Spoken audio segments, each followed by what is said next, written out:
PacificMedia.com presents Beyond the Wall, a Game of Thrones podcast. With hosts Christiana Ellis, Jute Schubert, Vivid Muse, and Nookchus. Hello, welcome everybody to Season 8 of Beyond the Wall. Tonight we're discussing Episode 3 of Game of Thrones, Season 8, titled The Long Night, with no spoilers past the currently aired episodes.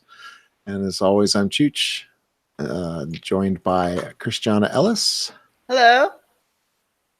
And Nutty Nookchus.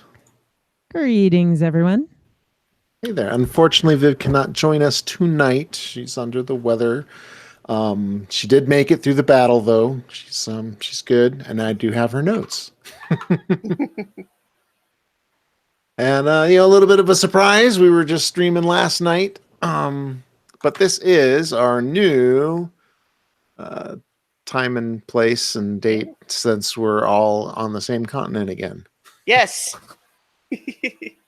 Even though I am still heavily jet lagged. Like, no words good for things. I don't know. It might be okay. But yeah. Right. That's fair. It's understandable. So this was the big battle we've been looking forward to, and like the the biggest, deadliest threat in the entire world. Mm-hmm. Done. Yeah. We're on the other side of that whole thing. Wow. And we definitely lost some loved ones along the way. Not too many. But, I mean, lots of non-named characters, yeah. but not too many. Well, I think fewer for sure than a lot of people were guessing. And it occurred to me after the fact that a lot of the predictions that like tons of people were going to die were really kind of all based on this idea that somehow Game of Thrones is the show that kills named characters. And surely this is the time when they would do that, right? But it was all about like fandom hyping up its own expectations much more than the show ever promised that. Yeah. Yeah, I could see that. I do think that at least one of, I don't know, like the two names we lost were Theon and Jorah. Well, Melisandre. They were like, Leanne. yeah, but she had already left. And she was never like, I don't know, in the core. Yeah.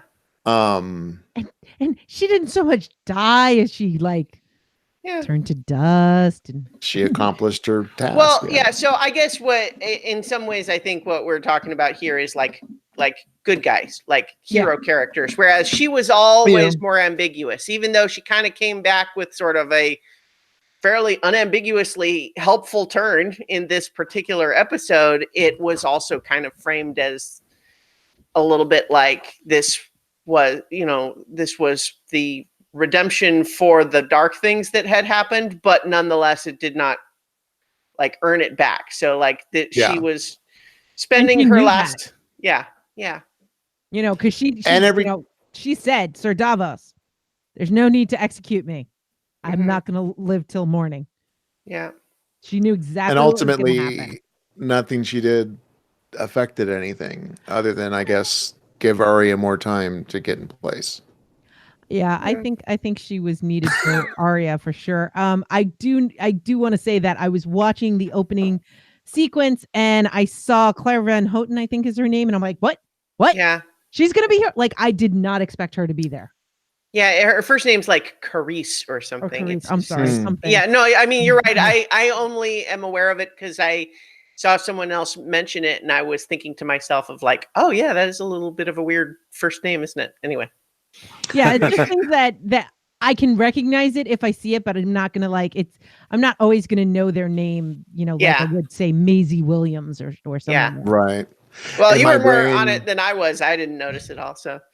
My brain blanks all that out. I don't see any of it. I don't notice the names. It's just I'm looking at engravings and action that's happening or whatever, But anyway, I think as far as people who died, I just think somebody more integral should have died, and it should have happened very early in the episode to really crank up expectations. I did not have expectations that anybody really central was going to die, and I was not surprised at any of the deaths that happened. They were all their arcs are already done. You know, Jorah had a lovely that was a wonderful bow. You know, I kind of thought like anybody could die, and we were going to be, and we were actually, I was actually thinking, okay, Arya's going to survive, and maybe a couple more people like that. We would have a few people. I really thought we might lose half the people. If George were writing it, I think we would have lost half the people there. Before we really get into this, do we want to address the lighting? Yeah. I don't know what you all experienced. Apparently, if you watched it on a TV screen, you couldn't see anything. Well, I mean, I think what was clearly an aesthetic choice by the directors worked for some scenes, but probably should have been made a different choice in other scenes. Like my own personal take on it was that it really amped up the tension in the scenes where like they're outside the castle and it's so scary that you can't even see them coming. How close are they? We can't even tell. Like that made it super scary. But then once we had transitioned to the scenes where we're inside Winterfell, I really don't feel like they easily could have justified better lighting, and I think I would have preferred that. Yeah, for me, I totally get the tension, but once the first wave of bad guys came, you don't need that anymore. And now it's just inconvenient and confusing. So I watched this on the app called Crave up here in Canada. That's how you can get HBO without having a full cable connection and streaming, and over-the-air channels. And unfortunately, even though Crave was constantly being advertised on my smart TV, the smart TV I had died, and we bought a new one, not realizing that the LG smart TV didn't have the Crave app. Oh no.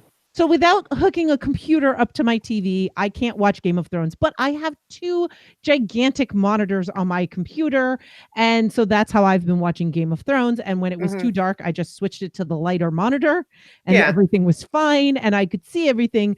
But I just was hearing people who were watching it on TVs that like they couldn't see a thing. And when I had it on the one monitor, it was just a black screen. Well, so wondering about that. And what I want to say though is that like although I am in agreement with the people who are complaining it was too dark, I agree. But people, figure out your brightness settings. This is not a big deal. I cranked mine and I still couldn't see shit. Well, yeah. I mean, a lot of it, obviously, like the decision of the fog is one, like that winter fog and everything is like, it was obviously something where like, it makes sense within the story logic of the show as a tactical thing. And it really does, like, it was a significant impact on the battle, but it was also like, we're trying to watch a show here. Yeah. So in the world of 4K TVs and, people viewing things on larger screens and different devices and all of these devices trying to make things look optimal. And I swear my new smart TV is darker than my last smart TV. I feel like that's got to be part of your visual direction. Yeah. When you're making something that the majority of your viewers are watching on a TV screen, which is harder to adjust the settings than say a monitor. I feel like that's kind of something that should be taken care of, that should be thought about. Unless, maybe they're just designing this for all the people that illegally download it. I don't know. Well, no, I mean, I think it was just, they were going for an aesthetic choice and it just didn't entirely work, like that. And went a little all too far when they're previewing everything on production grade preview equipment and not right. in a I mean, living room. I'll definitely say that I finished my first viewing thinking that the fates of several characters were unknown. And then I realized on the rewatch, oh wait, no, they're just in the background on that shot when you see all of the bodies drop. So they are fine. I just couldn't see it the first time. Exactly. So yeah. I do recall there was one time where there were people up on the wall and the dead were pulling them down. And one person, I was like, whoa, that's red hair. Wait a minute. And I had to go back and I was like, okay, it wasn't Tormund. We're good. I am pretty sure that there are no named characters that died that we didn't see die. Yeah. I think I don't recall, but I think somebody had said somewhere that inside the episode, because I don't get those on Crave, that the Denny Awesome and Weiss had said that the only people that are dead died on, named characters died on screen. We're not going to kill anyone off screen and cheat you out of their death. Yeah. So in particular, I thought, so Grey Worm, Tormund, and Gendry were the ones that I didn't see the first time. But on reviewing, there is absolutely a shot where you can see them reacting to all of the whites dropping after the Night King was killed. But they're like, it's a long shot where they're like 35 feet away from the camera and it's still dark. And it's really only that you can kind of tell from their silhouette who it is. And when I saw Grey Worm survive, I'm like, how did Grey Worm survive? Like, there were so many times I'm like, oh, Grey Worm's dead. Nope, there he is again. Wait, no, now he's dead. Nope, well, he retreated inside the castle. But he was at the front, and then he retreated and he was in. And then he was at the front, and he's always out in front, and yet he's always able to get in. There was a shot of him coming inside the castle, though. Yes. I mean, we see that happen. I don't think that they cheated in the sense that they didn't show us something. I'm just saying that for somebody who's constantly standing in front of his troops, he seems to always be the one that can survive the retreat. I agree, except that I agree in principle, but I felt like the scene where he actually retreats, I feel like they were actually kind of showing him sort of break composure a little bit for the first time. Like, you can see him. First of all, like the bit where you can see him have to make the call, we have to seal the trench and burn it, even though many of my Unsullied are still on the other side. But they're not going to last, and there's not time to let them pull back, because if they do, then all the dead come with them. Yeah. And you can see him make that decision and, and feel it, the weight of it. Yeah. I agree there. So many things. Real quick, Viv from Viv's notes on the lighting. She was, I guess, kind of along with Christiana. It was an easy enough fix to adjust the lighting to see better. I trusted their choice. How often have we heard the words, "For the night is dark and full of terrors"? Yeah. This was always going to happen. I trusted they would let me see what I needed to see. Yeah. And when I wasn't quite sure when the person was fighting someone we knew or a white or a generic soldier, I trusted that was the tone they were going for. Right. Yeah. I think that's part of what they wanted, was for it to be hard to see and create anxiety in us in terms of not being sure in certain cases. I think that's what they wanted. And I think that it ended up, I feel like I thought it was really effective at the beginning, but that once they had sort of, this is something that I'm trying to remember. I felt like I really learned this lesson from some previous movie that now I can't think of it because my brain still thinks it's 14 hours ago. But just the idea of, if you're going to make a big stylistic choice for some piece of media, you hit it hard at the beginning to establish what you're doing, and then you tone it back so it's not distracting. Okay. And that I feel like that would have been a better choice here to really use it and lean into it for those opening sequences where it's so scary that you have no idea even how close they are. And even though there's other things to talk about with this bit, the coolness and scariness of seeing Dothraki ride out with their burning. I forget what their weapon is called, but and then you see those start to go out, and that's all you can see. Like, that's super scary, and I thought that was really effective. But then once they make their way inside the castle and there's fire everywhere, I felt like that's really the point where they should have just gone back to more standard lighting where we can see people's faces, and it's you can still have it be chaotic, but at least at that point you're not kneecapping everybody, like the actors' performances. Right. Yeah. As the show gets underway, it starts with Sam going in. They're doing the final preparations, and we see one of the only times we see Ghost. And I'm finished. I'm grump on this now completely. Ghost is bullshit. They handled this so stupidly. There was no reason for Ghost to be there other than people to finally say, "Oh, there's Ghost." But like, should have died a long time ago. The only thing I think totally screenshotted him because I was so excited to see him. But what's the point if he doesn't do anything? He doesn't even need to be there anymore. I kept expecting him to be undead. That's why I thought he was there. I kept expecting him to come with the dead. The only reason I can think that Ghost is still in the show is that now that the Night King's gone, magic's going to leave the world, and Ghost is going to be something that shows that, because the dire was kind of, hadn't been seen for so long. That's interesting. Yeah, that's the only thing I could think. And we already have dragons for that, so it doesn't matter. But I don't know.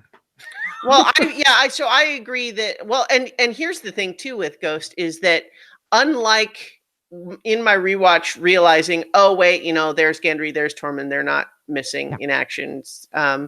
Ghost, we don't see again after that initial charge. And yet, if you have been able to see previews, I don't know if that counts as spoilers. I don't think it does. We've said before, previews don't count if they came. So the point is, though, that even though we see Ghost literally in that first charge and then never see him again, he's actually fine, apparently. Right. So I agree. Literally, there have been too many good opportunities for him to be killed, and then we just don't even think about it anymore, unless they must have a plot point involving him somehow coming out. And it just pisses me off how they've handled them, because to me they're not dire wolves. She should be as big as the horses. You never get a good perspective. The size changes in every time we see them, and they look hokey. They're so obviously blue screened in, composited in, that just looks hokey. I mean, they're trolling us. It's frankly bizarre, because it's one thing to, I mean, I guess I don't know about the budgets of how visual effects things work, but I'm just saying there was a lot of dragon stuff that was awesome, but you could have cut that by 10% and given us a couple of really good shots of Ghost. And I think most people would have preferred that, but I don't know that that's actually how it works. You know what I mean? Yeah. It's like, it's one thing to say, if you have the effects people built the dragon models in their systems and they can do all sorts of fancy stuff with them, that's not just the same thing as saying, oh, well, cut one shot of that and get one shot of Ghost. I don't think that's how it works, but nonetheless. I think in order for them to use Ghost the way that we'd want to see it, they would have to assemble them and create Ghost in the same way that they did with the dragons. So it would be like in that live action version of the Jungle Book, what they did with the wolves there, they would have to incorporate that, and we would never have a practical Ghost. Yeah. And I think it's the fact that they've always gone with practical dire wolves, because they're just wolves, is the reason why we don't see them. And they've said over and over again, and everybody says in Hollywood, that children and animals are the worst to work with, to act with. Well, and you can't just fudge it without it looking stupid. Well, but I think I'm kind of taking Chooch's side here, in the sense of saying that's all fine, so don't do it. So just don't bother then at all. Yeah. Don't show him in a shot running without anything else in the shot to show perspective, and then have him not show up. Like, it would have been better to have just never seen Ghost again after season 5, Yep. than to do what they've been doing. So I really, I am right there with both of you, and I really hope that there is a reason that we need to have a dire wolf at the end of this. Yeah, because we got our goodbye with Nymeria. Because John has one. That's why. Because he is the wolf. I don't know. Well, no, he's not. Because I don't know. Well, but John has literally not been with Ghost for half the show. Right. So, anyway, I don't know. He just plays on so many levels. Ghost does. That's the thing. He's there the whole time. They definitely have not handled Ghost very well in the broad scheme of things, and certainly in this episode, it does just draw all the more attention to. They really don't have a good idea of how to handle that, do they? Right. Without upsetting people. I didn't say it yesterday, but one of the things I was thinking when we mentioned Ghost's appearance in episode 2 was that he was like the new Rickon, the way that we had joked about Rickon always just, he only exists to stand creepily in the shadows. Right. And so, yeah. Ghost lurks in the shadows. So the first real bit of action we get is Melisandre on the scene, and so we kind of already mentioned she comes up and buffs. Viv had in her notes the RX is their swords. Yeah. Yes. I cheered, by the way. Cool. I never thought I would cheer for Melisandre. I am not a fan of her, and I was like, up until this episode, I was, even with her bringing back Jon Snow, I was still bummed that the maester at Dragonstone wasn't able to kill her, and I've harbored that the entire time. But when she showed up and she lit all their arcs on fire, I was like, yeah, all right, that is awesome. I'm like, I'm cheering for Melisandre. I cheered for Theon last episode. What is going on with me? But but then yeah. I think what has become clear, first of all, I would be surprised if the show is not just done with the Lord of Light at this point. It just wraps that storyline. But I think what it seems clear now, at least as they've come into a landing on this particular concept of what's the Lord of Light's deal, it seems clear. Yes, opposed to the Night King. That's the priority, and everything is just this masterpiece Moriarty plan to get everybody in the right spot for the conditions to be perfect for this to happen in this very specific way. And all of the prophecies ever that it gave to anyone and all of the powers were all about saying, well, I need to do this for you so that you can do that later, so that you can be over there. And in order for that to happen, I have to tell you a false prophecy so that you will do the thing I need you to do. And so the Lord of Light clearly does not care about any individual person except as chess pieces. And it seems like it was all about leading up to this very single point of when can we have someone kill the Night King? And everything that happened up to that point was all about driving to that particular instant. I was wondering. Wondering. Was that the whole thought?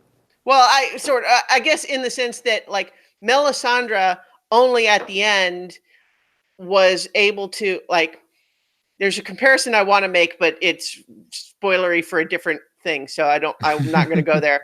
But Melisandre kind of seems like at the end, only because she knew this was basically her last thing, seemed to finally really see clearly what was going to happen, because it was less and less complex because there's fewer moving pieces. We're closer to the end. And so she kind of recognized she's been used as an instrument and there are consequences to that. And it has all been in the service of this ultimate good, but that does not mean that the bad things that she did leading to that point are okay. And nonetheless, she's kind of, she has been used up by this in this process. and I think it's two parts. This one is that I was wondering if they were trying to make it seem like they were conflating death as the god and Lord of Light as being the same thing.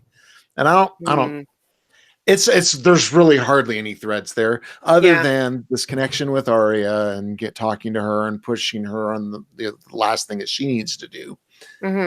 Although not really directly, they just, I don't know. And then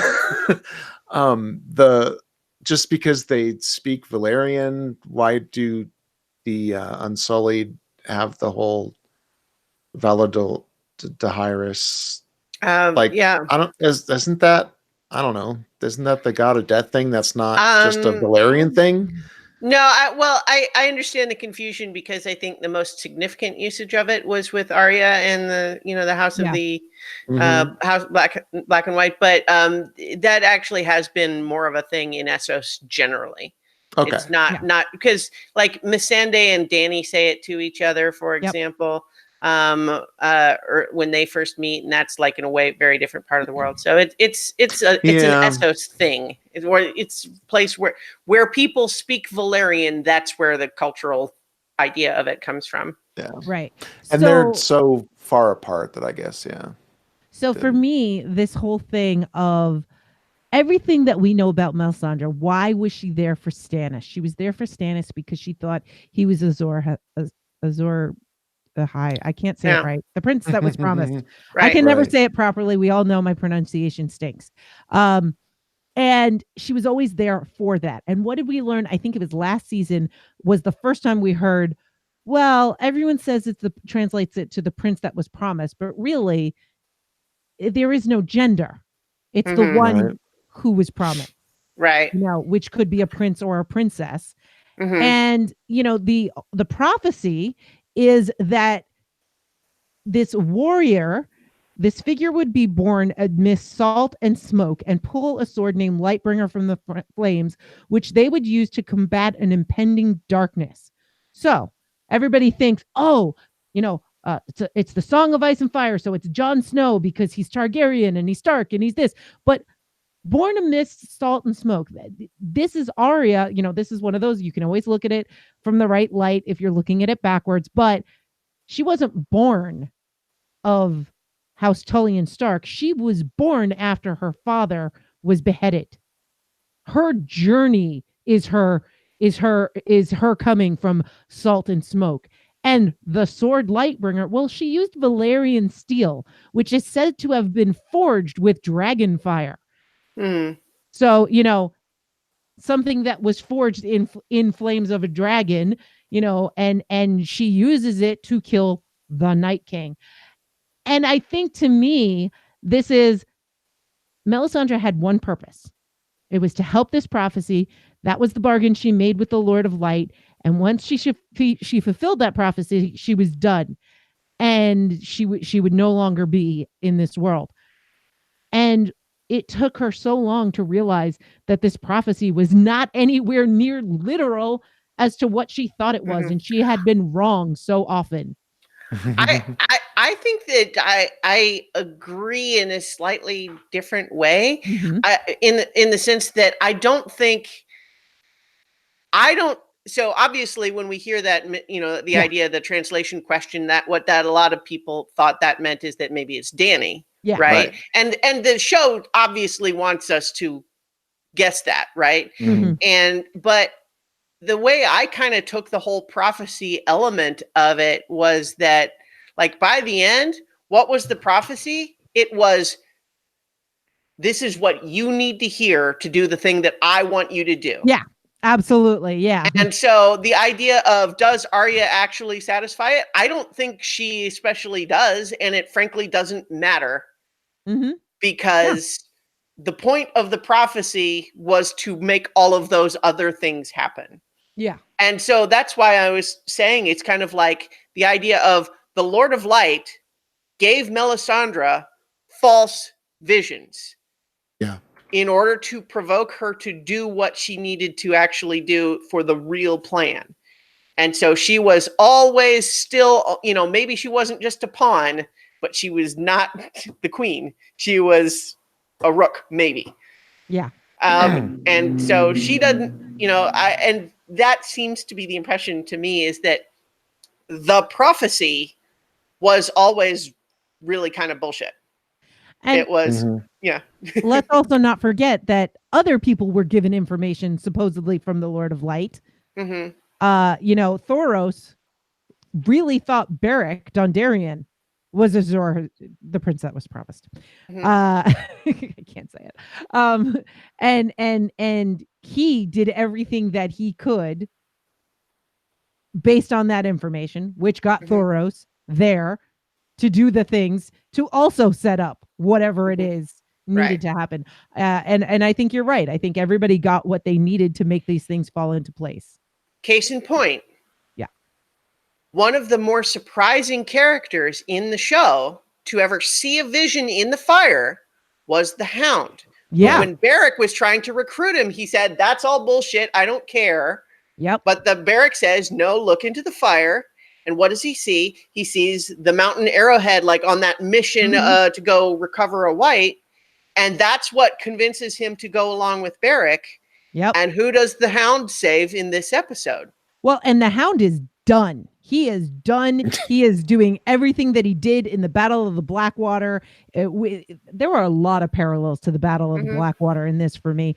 And he's right there, and he is done. And Beric is like, "Come on, we got to do this. We got to do this." And he's like, "I am out. Did you see all this fire? I am out." And he's like, "Tell that to her." And then he sees her, and it's like, "Oh shoot, I got to do something now." That was great. I want to, So I want to say that on the one hand, I kind of see what they're doing with all of that, and I kind of frankly like the storytelling idea of saying, no, the prophecies are all bullshit. It was always only telling every individual person what they needed to hear to do the thing that was really part of the larger unknowable plan. That said, I want to take it brief step outside the world of the story and talk about it as a writer for a moment, which is to say, it's a very convenient answer that allows them to just say all of the confusing stuff that happened before was actually all a master plan. Because we were just having everybody follow their own random threads to do whatever they're going to do. And then we've tied them all into a knot at the end and cut off all the loose ends and are just saying that the answer is that it was all a chaotic plan that we couldn't know. And it just turned out that this is what needed to happen. So light works in mysterious ways. Yeah, exactly. Yeah, exactly. So, yeah. So, my biggest frustration is now knowing, you know, we're never going to have any answers about the religion or anything. There's I have so many questions, and like, what was the point of her being so old? What was she goofing around the last couple of 100 years? What's she, you know, wasting her time on? What, like, I don't know, other than it showed she was magical, that there was just so many things that happened that there's never going to be any explanation for, or any satisfying world building, you know, kind of like, you know, how Dorne was never really developed and never really capitalized on. And this is just another one of those things that was never came to fruition. And that's disappointing. I mean, we might be surprised. There might be more of that, but I honestly, I would be surprised, because I felt like there's only 4 hours left. Yeah. You know how I mentioned that scene from the last season of Lost in our discussion last night?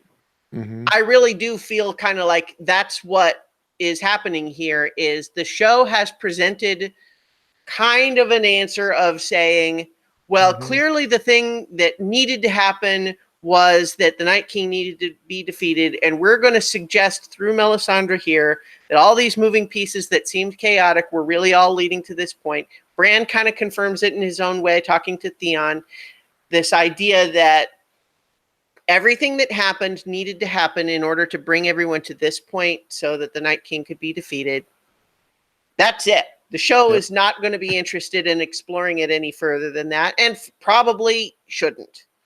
I mean, you know, we might have questions, but what storytelling purpose could it really serve to continue to explore that at this point?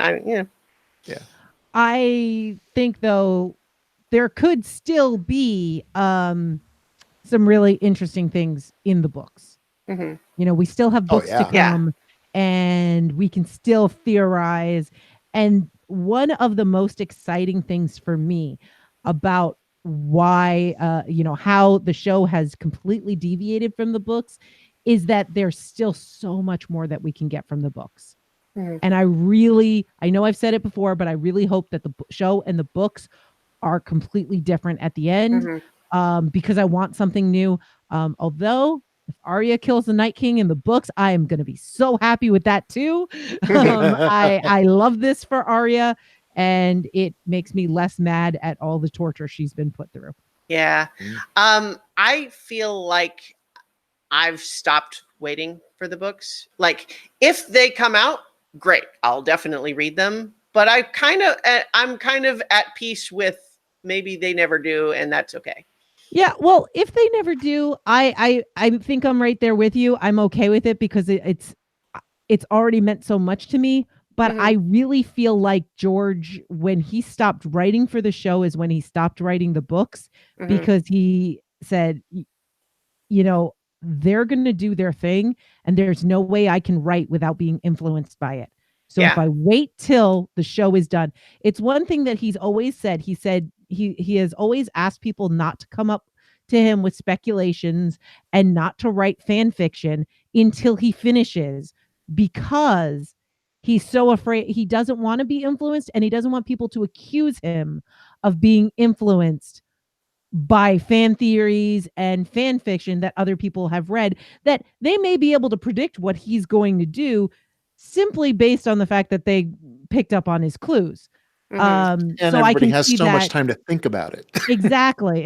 And I can see him feeling the same way about the show. So he may end up changing what he originally intended. They may not be anywhere close to what he originally wanted. And I think it would be smarter to wait till the show was done to continue writing than to try to write while the show was in production once they got to that point. So that's my theory. I think we'll get to see books after the show is done. But if we never do, we still have some great books that inspired us, and we can make our own ending. Yeah. Or frankly, he could write something else if he wants. That would be okay with me. Right. Like that isn't what he's already been doing. I mean, he put out He Fire does and have Blood, other which is a theories. whole other book in the universe without actually, And Wild Cards and everything else, which Yeah. Wild Cards has got a series coming out too. Yeah. So anyway, just to continue talking about Melisandre a little bit, since I think it kind of makes sense to kind of follow characters through instead of like chronological. I agree. Yeah. And then, so maybe after Melisandre, we can briefly just list the characters for whom the entire episode is. They fight a bunch of whites, but they're okay at the end because there's half the cast. That's their plot for the episode, and there's really nothing more to it than that, which is fine, and that's just Gendry, Tormund, Jaime, Brienne, Pod, who else? So just like a whole bunch of that cast, that's their plot line, right? Everybody in the crypts. Yeah. So, but in any event, with Melisandre, just tactically in terms of the battle, I definitely loved some of the stuff that I feel like you don't see very often, which is the idea of, in this type of medieval battle, how do you deploy someone who can do real magic? Yeah. And so the bit where the Unsullied actually form this phalanx around her, that's maybe not technically the right term, but around her to defend her so that she can light the trenches, like that was awesome. Very cool. Yeah, I thought that was awesome. And also just the interesting rise and fall of the tactics where that wasn't supposed to be how they do it. They were supposed to light the trenches with the dragon, but they couldn't because the winter fog made it so that Dany couldn't see that they were giving the signal to light the trenches. And so they were all trying with their fire arrows, but that wasn't working either because the winter wind was still blowing those out too. And so that, just the tactically, the rise and fall, even though I was kind of complaining that for a lot of people, their whole plot line in the episode is, okay, like some 60% of this episode is scenes where someone we like is fighting whites. They're in trouble? But no, they're actually okay for now. All right, let's move on. Let's do that for another character now. A lot of the episode was just scenes like that. And it's fine. But there was actually a really interesting progression over the course of the episode of, the tactical stuff of the battle. I think there's some not great things about how the fact that the two armies of non-white people are the cannon fodder that get eliminated early on. Yeah, that's a big problem I have, because it also doesn't make sense. Let's throw the cavalry in first. Tactically, it doesn't make sense to me. And let's stand here and get killed as all the white people rush past us for safety. Yeah. They're valiant. They are valiant. Yeah. They're heroes. I will say that I think still dying. The comment from Melisandre in the crypts makes me think that they are definitely going to be bringing up race. I can't imagine it's accidental, like that. It's so obvious that this is going to have to come up. I don't know. I would like it to, but I don't think it will. I'm not sure I agree with you there. They've had 8 years and they've been totally I know they've had 8 years. The whole time they've been tone deaf.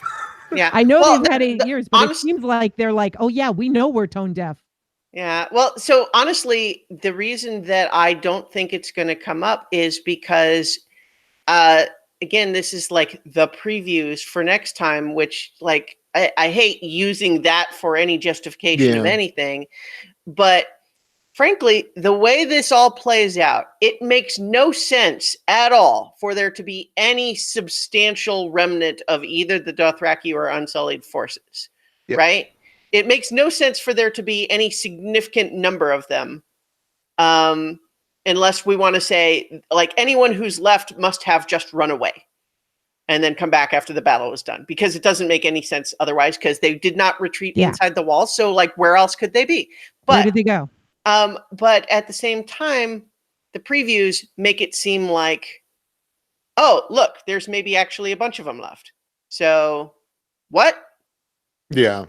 And so for that reason, that's why I feel like the idea that we've just now lost the two armies of people of color doesn't seem like they're going to address that, because the way they'll address it is just say, oh, well, they're not all dead.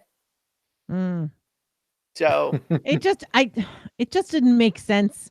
And I know I'm picking things apart that maybe I'm overthinking, but it didn't make sense. Like, especially because they didn't think that they were gonna have flaming weapons. Why would you send them? Right. Like, what was the tactical? The front line is going to the people who are armed with something that doesn't actually have any effect on the enemy. Like, I didn't understand that at all. I had assumed that from the plans that we had seen, that it was going to be people with dragon glass would be the front line.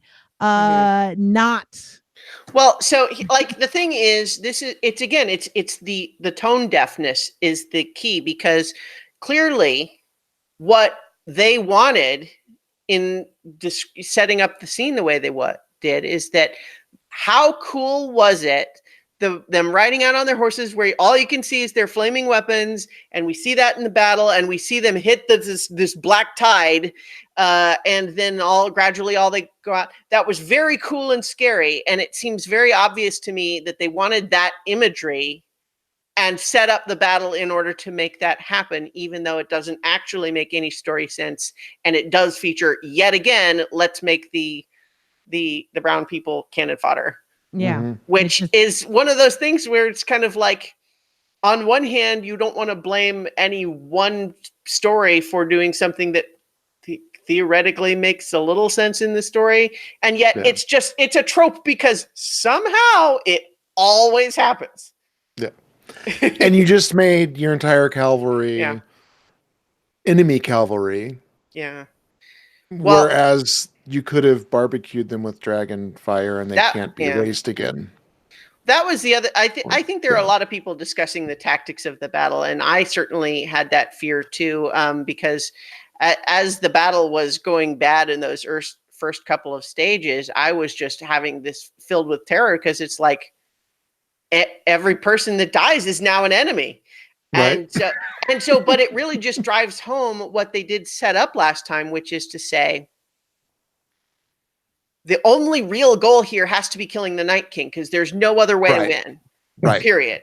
And so setting things up where you can buy enough time, like just draw the rest of the battle out long enough that the Night King comes in himself, comes for Bran, and kill him there is literally the only path to victory. And that's always true. And so to some extent, every other person who doesn't have that mission is cannon fodder. Yeah. But if they're cannon fodder, like you said, they're all going to be turned against you. Like, how could they not think about that? Mm-hmm.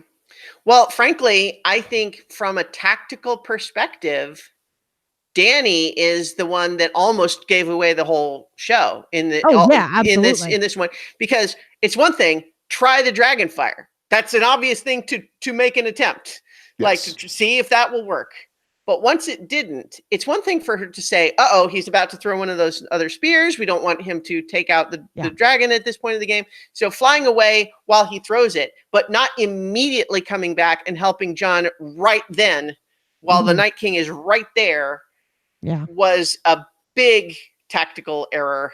And she does eventually come back, and I think the show really does kind of frame it as she runs away in fear because the dragon doesn't work, but does eventually come back.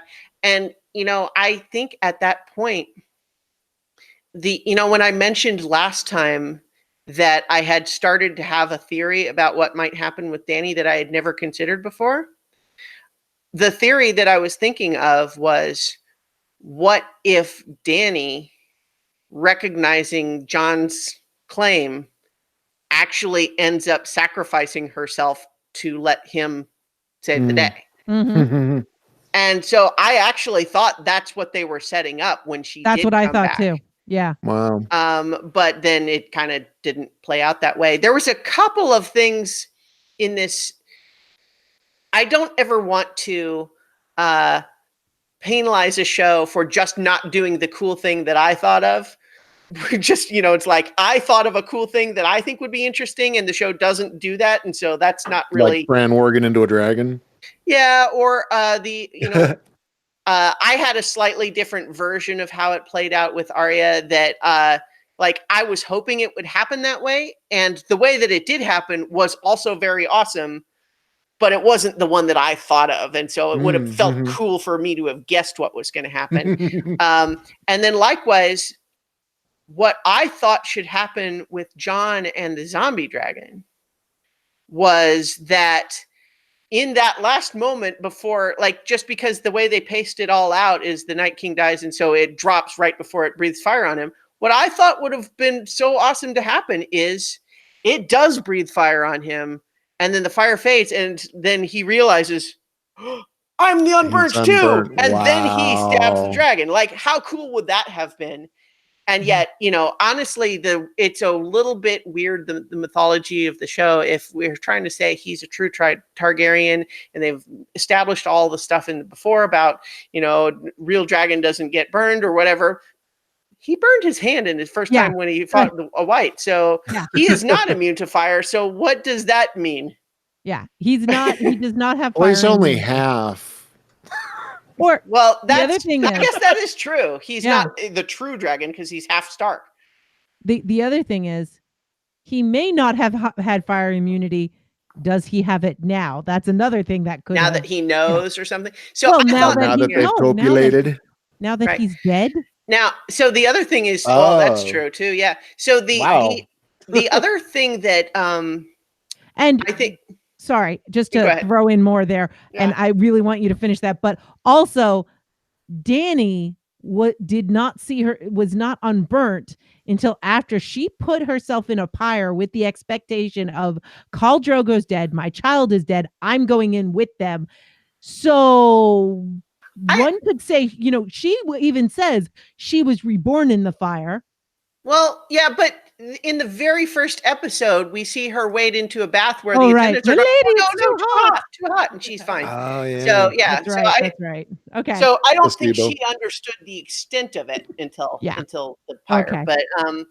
But anyway, so just like that was a cool idea that I was thinking in my head when like I thought it was a genius sequence, that whole bit where he has to get to the Night King, but there's just so many things in his way. He's having to run past his friends in danger. Yeah. And then the dragon, and he's just keeps trying to get through, but and that whole thing was awesome. And I just had that idea for how cool would it be if that's how that finishes. And frankly, it felt a little bit like it was about to kill him, and then it just died because of the Night King first. Feels like a little bit of a letdown after this idea that I thought of in my head. I feel like he was going to stab it before it fired, and that I don't think he was about to die. I think he was about to do something heroic. I don't know. He could have died also, but it's all moot though because she caught the golden snitch is basically what happened. There's no way they were going to go. So Paulette says that in response to us saying like they didn't think about how their dead would become their enemies, she says they're obviously not thinking of that because the safest place is in the crypt full of dead people. The thing is that there was an awful lot of stuff that happened that makes no sense except that it's how the showrunners wanted it to play out. Like, and so like John of all people should know that the Night King can raise the dead. Yeah. Like he saw it happen at Hardhome, but that said, having it happen the way that it did was still cool. Yeah. And I think it's not necessarily an obvious connection. Like it's obvious for us who have a lot of time to think about it that like, oh, the crypts, wouldn't that be a cool, scary thing to happen in the show? I don't know that that's necessarily as obvious to the people in the story. Like they're thinking, the crypts are, they're not thinking of those as dead body places. They're thinking of it, as they're stone. They've been dead a long time. Right, exactly. And so I thought it was as very far as cool. we know, it has to be a fresh kill or something for sure. Right. So we knew that was likely to happen, and I was fearing every time we saw another wave of soldiers die.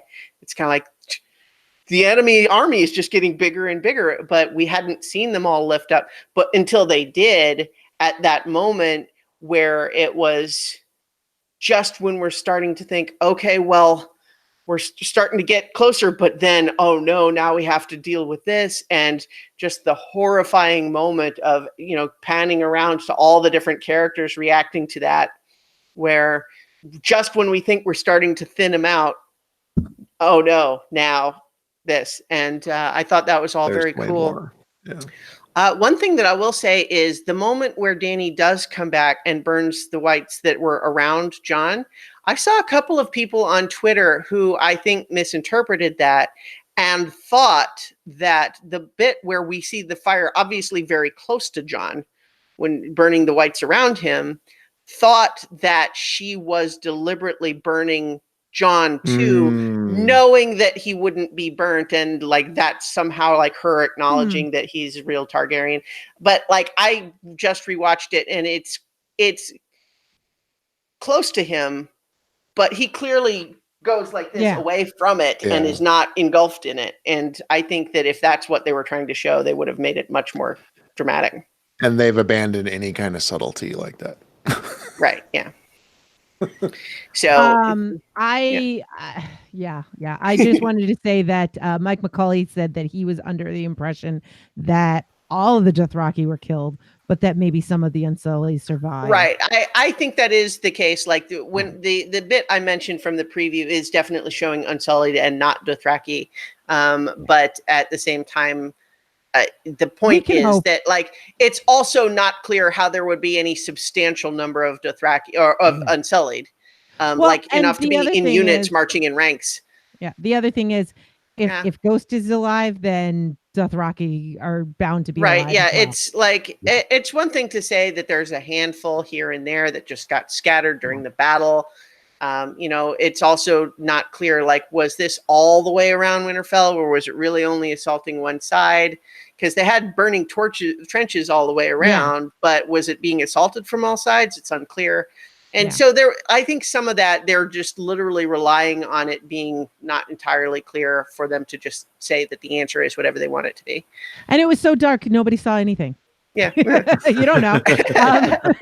That's why it's so dark. And I did want to go back a little bit because Mike McCauley said, are we ever going to know about Melisandre's necklace? I know. They even showed it in the snow, but no, I don't think we are. Right. And I mean, I think that just the way things all played out is that, like, the necklace was always only just sort of it's a token anyway. And it's like, I don't think anyone else picking it up would find it wouldn't do anything. I Davos picks it up for anyone else. Davos picks it up. He puts it on. He's this young buck strapping man, and he has all his fingers back. And now I know what she was feeling. When you started that, armor. When you started saying that, I thought you said it was going to turn into this young, buxom. Like the super crown. Yeah. That could totally work. Yeah. And then everybody goes around and is like, well, what's a John Et gonna look like? And what's a Tormund Et gonna look like? I'm just having way too much fun here. Okay. Yeah.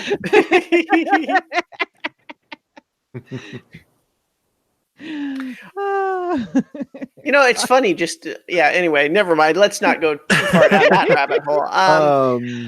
But yeah, I think the necklace, it's in keeping with kind of what we were saying already about all of the sort of the rest of the Lord of the Light stuff, is that I really feel like the Lord of the Light felt the need to sort of work directly with people for a little while in order to defeat this specific threat. And now that that's dealt with, it's going to recede again.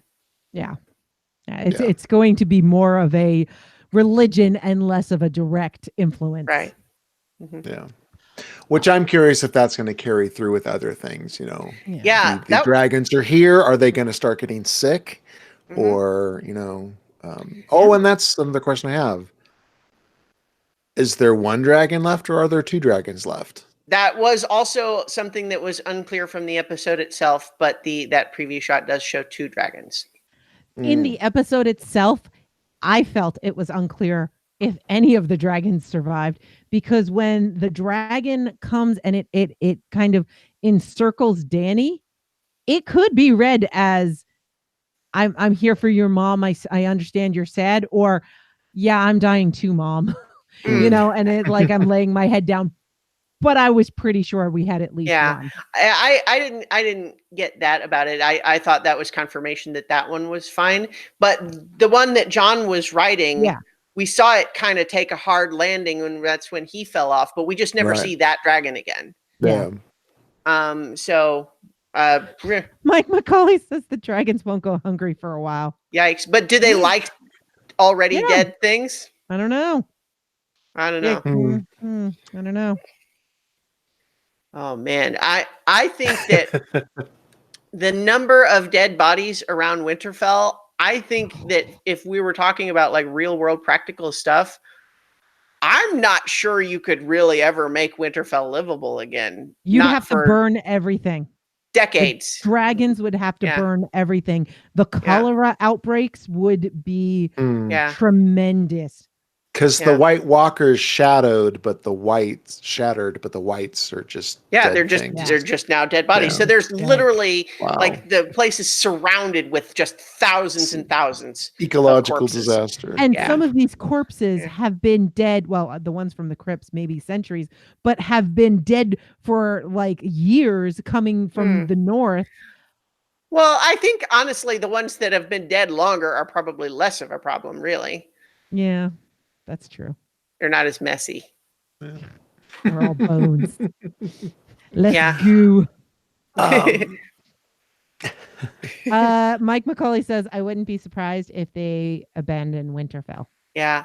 I I think that they won't for story reasons, but I agree that from a practical perspective, Yeah. I don't think Winterfell would be a livable place for a long time.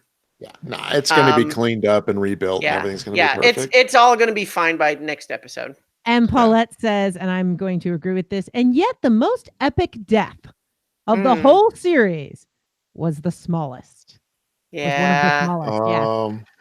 Lyanna. That was amazing. Yeah. So I did catch a clip of the Inside the Episode where they talked about Lyanna.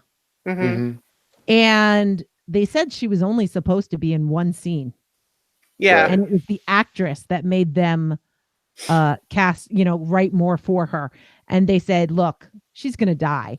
We have to give her a good death. We can't give everyone a good death. But when her death scene was amazing and she knew what she was doing and she knew what she was sacrificing, but it was so heartbreaking when her eyes opened and they were blue.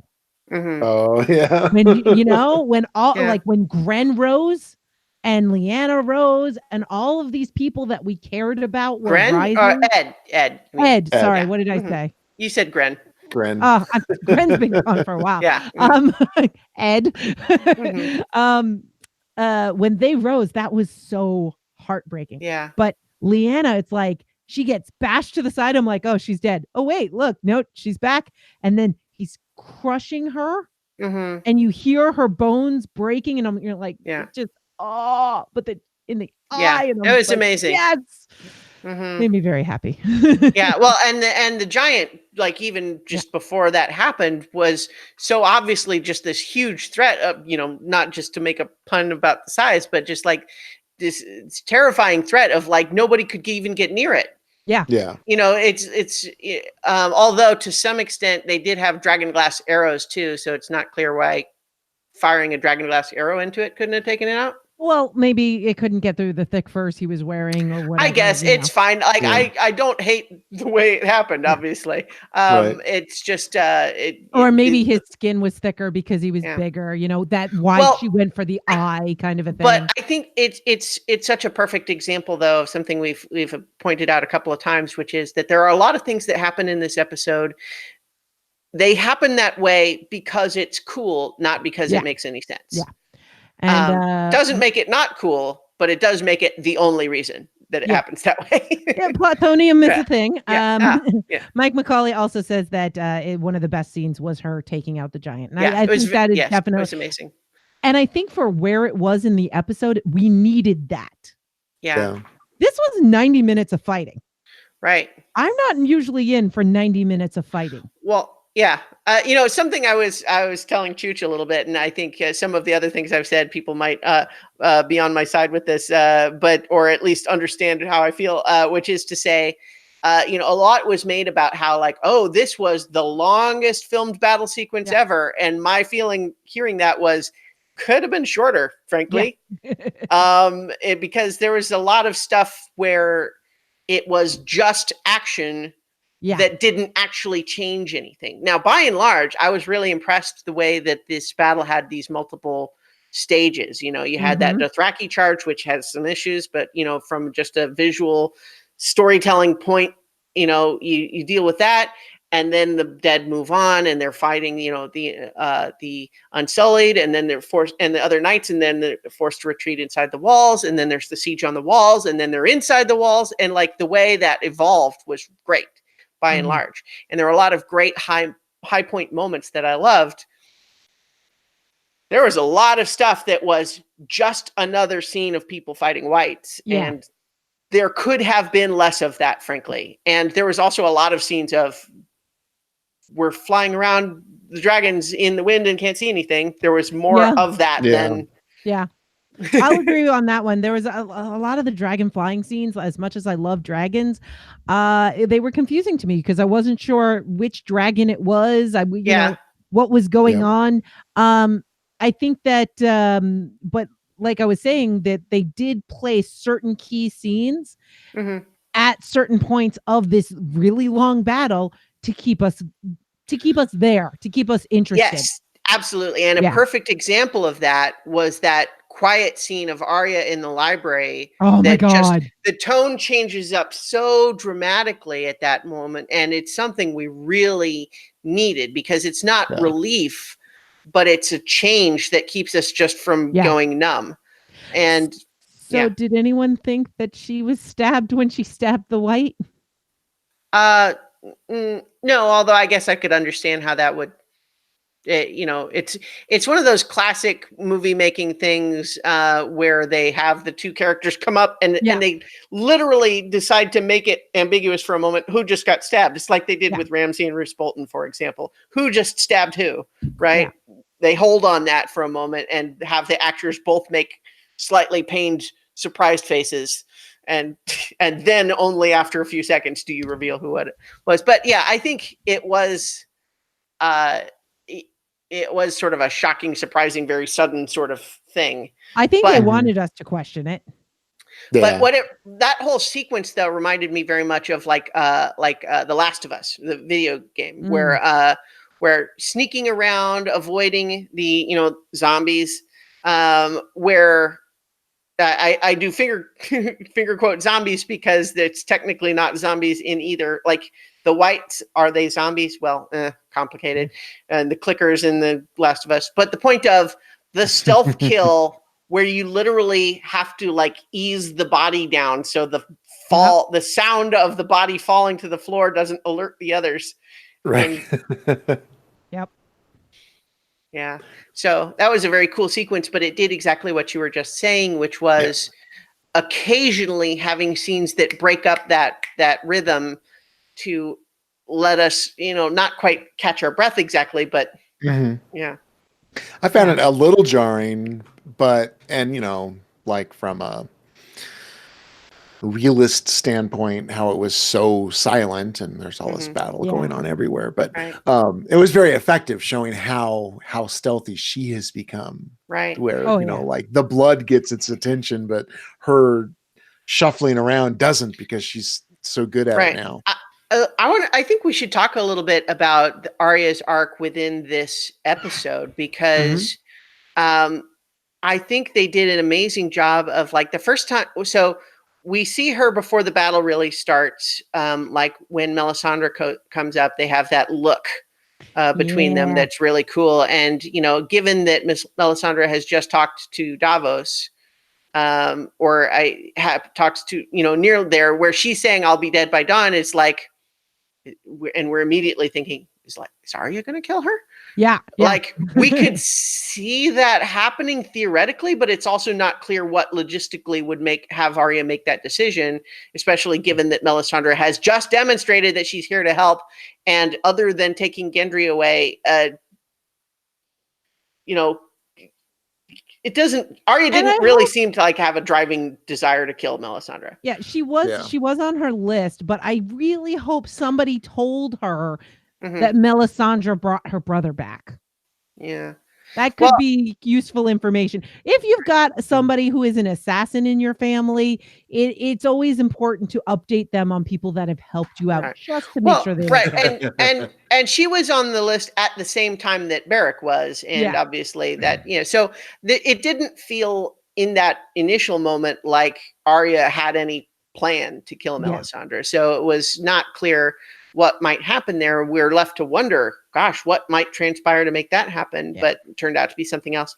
But in the meantime, the first time we see Aria fighting, she's doing great, right? She's Paulette super badass. Called that Aria doing her crouching tiger fight scene. Yeah. So like we see her taking out a bunch. She's a champ. She's doing all sorts of cool stuff.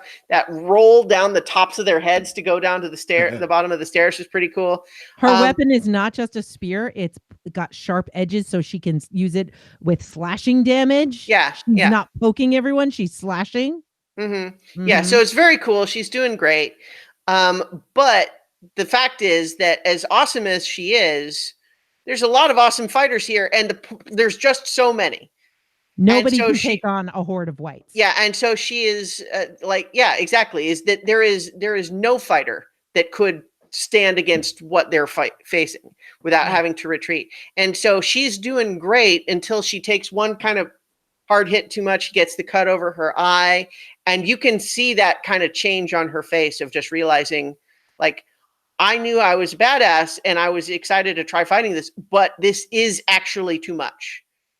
And she was forced to kind of retreat to try to, kind of collect herself. We see, obviously, the Hound sees her pulling away, and having to climb inside a window. And that leads to that library scene where she is having to withdraw. She's afraid, right? She's afraid. She knows that she's in trouble. She needs to find somewhere where she can catch her breath. And that all leads up to that moment, where she runs up and obviously the Hound and Beric save her. Beric, gives his life for that. I was a little bit confused because there was that great shot of him like barricading the wall I know. and getting stabbed, but then somehow he also manages to make it into the room with them. And I was like, well, yeah, okay, fine, whatever. I was like, wait, is this showing us that he's not going to die, that on his last life? And then when Aria's like staring at him, I'm like, is she gonna like just start saying whatever she saw Thoreau say? And none of it happened. I don't know. So I will say that I intuited in a way that I can't put my finger on what made me guess that, but I intuited that it was going to be Aria to do it before we had Melisandre bring that speech back up again. Oh yeah? Yeah, and I know that I was thinking that because when Melisandre said that, I felt like, oh, yes, they've confirmed it now. Okay. But I couldn't tell you what it was that made me guess that. But in any event, what I was thinking to myself was the obvious line that needs to be associated with that is, what do you say when you look, to the god of death is not today. And what I thought was going to happen was that she was just going to unprompted, like when she goes and kills him, it'll be like, not today, like in his face. But that was another one of those things where it's like, oh, it's a cool idea in my head. But that also might have been a little bit too cheesy action movie stuff. But like the idea that Melisandre had to sort of prompt her back into it, I was feeling like that's not as cool as if she just remembers it. But at the same time, just having the storyline be she's on her heels, she's retreating, she's scared, but then having Melisandre's sort of final contribution to this whole thing be to say, I told you something that now you know was true. You were right. It was a prophecy and I was right. And I'm telling you now that part of that is that you are going to do this. And that gives Aria the confidence to be able to say, not only am I going back out there, but I'm not just helping with the fight. I've got a mission. So one of the things that makes me really into the whole Aria is the one who was promised is that not today came from Melisandre, who speaks to the Lord of Light. She heard it from Jaqen and Hagar. She heard it from Syrio Forel. All right, we can still argue, is Syrio Forel Jaqen, whatever. I don't think Jaqen is also the red woman. Right, yeah. but obviously multiple people that was something that was placed into her groundwork, her training. That was something that she heard as she was developing her skills. And then when she needed it most, that was something, it's like a trigger word or a trigger phrase. So to me, that was really cool. And it wasn't Melisandre doing that. That was this prophecy, this whatever, and that it really was important.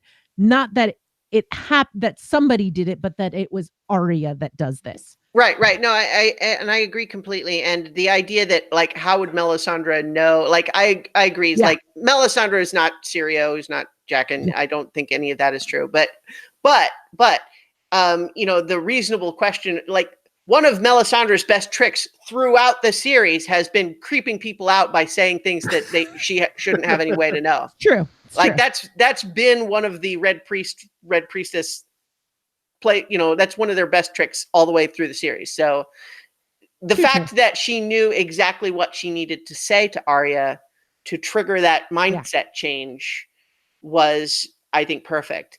Yeah, and not out of character. It just, Right. to me, it made everything fit. And Paulette says Aria saying the line would have spoiled the feint with the dagger. I don't think it would have, but I'll agree, though. The feint with the dagger, especially that it had been set up in her sparring with Brienne, was so great, because we see her leaping into the shot and we're like, yes, but then he grabs her and we're like, no. But then flip slow motion and we're like, wait, ah. Okay, so I was not expecting the feint at all. Yeah. When it dropped, I was like, no. And I also did not expect that Aria was going after the Night King. I knew she was going to do something important. And then I kind of forgot where she was because I was so wrapped up in everything else, which I think they did really well.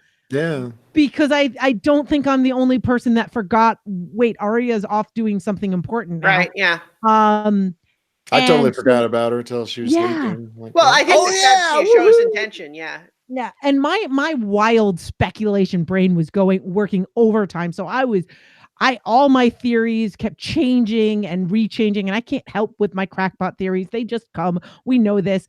And so when she shows up, I cheered. I also, like Mike McCauley, I said not today with Melisandre and Aria. I was right there. And when she stabs the Night King, which, by the way, is in the same place that the dragon glass was put there by the children or by the others or whoever. When the Night King is made, it's the same exact place. Wait, is it though? I mean, I get because I don't mean to like disagree. Yeah. I'm just questioning, because I thought in the scene where we see the dragon glass placed in him that that like turns him into the Night King in that ceremony.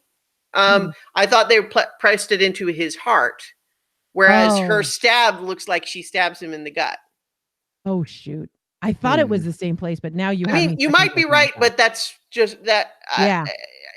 I may have misinterpreted what I saw, but that's what I thought. Right. But But anyway, I will say that now that people have seen the episode, you can feel free to venture onto the land of spoilers known as the internet, and there are several memes going around where what it is videos of crowd reactions at watch parties for that moment, because you can watch that whole roller coaster of like, oh God, the Night King's right there. There's no one else to help.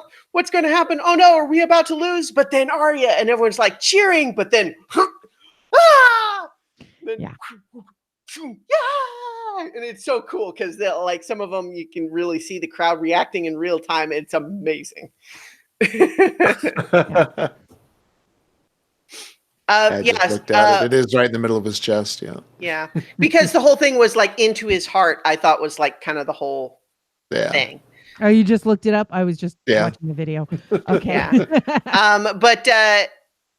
Mike says I thought he was originally stabbed in the sternum. Yeah, I think that's where it was. But it's still, I mean, obviously very cool to just have, Aria be the one to do it, and having it really feel appropriately epic. Because like, even though as I mentioned, it's a little bit of a just like writing cheat to just sort of say, all that random bullshit that happened, that was actually exactly what needed to happen to lead to this point. So it turns out that it was genius all along. You just didn't know. So I can observe that and still feel like it actually worked in the context of the story here. And again, like, I wish I could tell you how I guessed that was what was going to happen. But like the whole not today moment where she said it, like, for me, I almost felt just a teeny bit of a letdown when she said it, because I was like, oh, but she should have said it when she killed the Night King. Not now. Didn't want Melisandre to be the one that has to like remind her of it. It would have been cooler if she just thought of it. Anyway, it's like, I'm not really complaining. I'm just saying that was the thought I had in my head when she said it. I think that it wouldn't have spoiled the feint because what should have happened is leap, grab, feint, stab, not today, shatter. All right. That's how, But Sure. it still would have been action movie cheesy. So maybe that's not better. bit. I don't know. Viv's notes on Aria was that she showed. I just lost it. Essentially, the fighting styles of all the people she trained with during the combat. Yeah. No, that's during very part cool. of it, she was really gruff, and part of it, she was dancing, and part of it, Yeah. kinda showed everybody she trained with. Mm-hmm.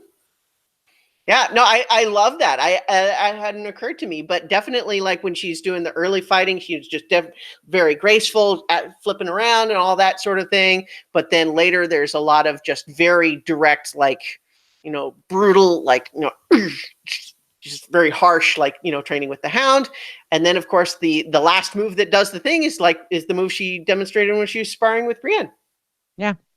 That's very cool. Yeah. Yeah. And so I thought it was so great. I have seen some people questioning, like, how did she get in there to do that leap? And I feel like of all the things that you could complain about or have questions, that seems really far down the list to me, because part of her whole thing is being stealthy and sneaking into places. Yeah. And also, everyone was paying attention to the Night King and Bran. Nobody was looking for some little girl to sneak in out of nowhere. They're all looking. Her brother in the werewood. Yeah, in the Godswood. She was able to sneak around these zombies. Like, yeah, they set all of that up. So it's really a silly thing to complain about, in my opinion, because anyone who's standing there in the Godswood when that's going down is looking at the Night King and Bran, not at, some random little girl has just come in. Yeah, I think so. Mike brings up Theon, which I was thinking we should talk about too at some point, which is saying, I know Theon died all honorably, but I would have thought that he would have been a little more crafty with his attack. I can see that, I guess, but it really did feel a little bit like arrows are his main weapon, and he was out of arrows. Yep. And so it really did feel a little bit like, we all know he's about to die, but there's no other choices. And so he knows he's about to die. Yeah. Mm-hmm. Bran says goodbye. He tells him he's a good man. That tear comes down his face as he realizes what's happening. And he says, yep, this is how I'm going to die. I'm going to die protecting Bran. Yeah. And it's the only thing I can do. And honestly, like in my head, I was having like a whole Spike thing going on. It's like, you're a good man, Theon. And I can like in my head, I heard Theon going, it's not true. It's nice of you to say. And then you're talking about Spike from Cowboy Bebop, right? No, I'm talking about Spike from Buffy, when Buffy tells him that she loved him as he's about to sacrifice himself. And he goes, no, you don't. But it's nice of you to say it. Yeah. Okay. Yeah. Because it's funny that just because Spike from Cowboy Bebop has a little bit of a, is he a good man at the end? Well, but he's doing what he's doing anyway. Because I don't think that Theon thinks he's a good man. And that's the power of his redemption arc, is he went through, well, I deserve this because I should have these things, to, oh my God, I'm an awful person, to everything Ramsay's doing to me, I deserve because I did so many horrible things, to I'm on a path of redemption, but I'm never going to be a good man. Yeah. So like, anyway, my whole headcanon. Yeah, no, I agree. I feel like getting essentially forgiven by Sansa last time, and then getting the explicit forgiveness from Bran this time was really nice. And I think that, Theon dying is certainly sad, but it's also a little bit true that I think what some have said, I think Chooch said this earlier, which was to say that the people who died were the people whose stories were done. Yeah. Paulette says, and this is beautiful, Theon had always run from death. In the end, he ran into its arms. And I think that's really poetic. And she also had said, by the way, there was that one White Walker who noticed a breeze pass him. Yeah. Right before the shot where where Aria leaps from behind, you do see one of the White Walkers, the hair kind of moves in a breeze and it sort of goes. Mm-hmm. Yeah. I mean, it all happened so fast after that. I don't think people would have any reason to like say, wait, what is that? Yeah. But then it's like literally like 3 seconds later it's happening. So, but that's definitely cool. Yeah. There's no doubt. Theon has tears, never falters. He knows, and he chooses bravery. Charges the Night King. Yeah. His last act of the utmost loyalty to the Starks. Bran watching with no reaction, and of course the Night King just easily dispatches him. But because he's not wearing his contacts. Yeah. I will say that there was a slightly weird editing quibble I have that with him the actual death part, just because there's the bit where he's stabbed, he falls to the ground, he kind of like Night King starts moving away, and then we cut back to Theon, like, is he going to get up? No, he actually just dies. And I was like, that feels like a weird sequence. It was strange. To do that it looked like he was still moving, and that the Night King had left him still moving. I was like, oh, is that going to be the Night King's flaw, his fatal mistake? And then no. Yeah, it felt a little weird to sort of cut back and it's like, oh, he's actually not dead yet. Oh, well, okay, now he is. So that did feel a little bit weird. But on the whole, I thought it was such a great finish for Theon's story. I will say it was also super scary, like him doing everything he can to continue fighting. He's the last one standing. And then we see him finish the last one that was immediately attacking, but then the shot kind of pans around and you just realize there's hundreds all around. And you're just like, oh, yeah, that's bad. And then you realize the only reason they're not coming in is because the Night King's here with all his guys and is like, yeah, okay, well, it was a good shot. We made a go of it, right? But I just saw that Viv did have the same note about Jon. Jon's facing down the dragon. Holy shit! He's not going to get burned. He's a Targaryen. Yeah. Sorry. Late reaction, but I'm trying to get all of her stuff in. Well, there was like 5 or 6 shots in the episode of him just barely avoiding dragonfire of one type or another. And it kept happening. The other thing is, for a lot of the book readers, that was like a big argument for R plus L equals J. It's like, yeah, but he got burned. And then people are like, well, Viserys got burned too. Yeah, but okay. And then so that was always one of those points that we would talk about. And people were like, well, he got burned, but he survived it. Yeah. Yeah. He's also a hero, Well, like what one could argue, though, if we want to get into the minutia of it, that perhaps that is part of the reason for the tradition that the Targaryens always married brother to sister, is that only when it's sort of that pure line does that magic happen. Whereas with Jon, even if he is legally a Targaryen and the rightful heir, he is not full-blood Targaryen. He is only half. Well, and if you think about it, like with DNA, we are not. Everyone is not exactly 50% their parents, each of their parents. It's some markers you get from your mother, some markers you get from your father, but you could have more DNA from one side of the family than the other, which is where the whole so Viserys, even though comes from a family line where there's lots of intermarrying, though I can't remember who their parents are. Because I was like, wait, wasn't their parents from Dorne? But no, that was Rhaegar's first wife.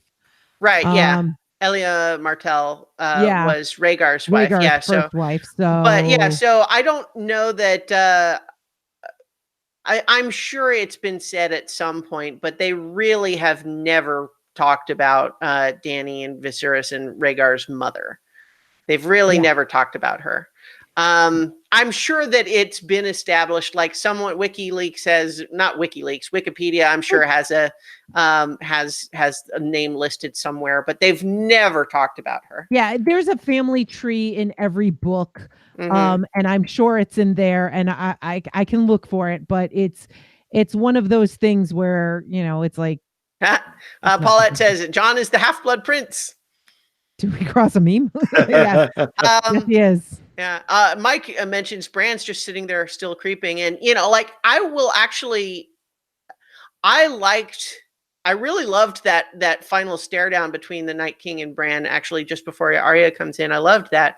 But the question I have about Bran is, we do see him warg into the birds and then fly out like they're scouting or something, but he stays warged for quite a while and only comes back out of it because the Night King's finally there. And so we can assume he's just keeping tabs on where the Night King is, theoretically. Mm-hmm. But it feels a little bit like, was something else supposed to have been happening there? Like, are we going to find out that he actually did something else too? Because it felt a little bit like they were trying to say that, but then nothing came of it. So I don't know. Because we see him work into... Yeah, go ahead. Dany's mother was a Targaryen. She was Rhaela Targaryen. Mm-hmm. So, yeah. Yeah, I don't think she has more than 2 or 3 sentences about her in the entire book series. So I don't... Yeah, there's no picture. There's no... Yeah, it's just... Well, she was a queen at one point. Yeah.